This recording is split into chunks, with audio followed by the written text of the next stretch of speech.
Magandang umaga po, sir. Oh, anong may paglilingkod po natin, Mrs.? May panawagan po sana ako sa asawa ko, sir. O sige po, manawagan ka na, Mrs.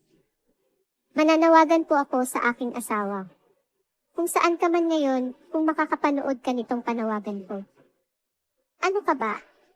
Bakit mo pa dinala ang 5 bata? Isa lang naman ang sayo dyan.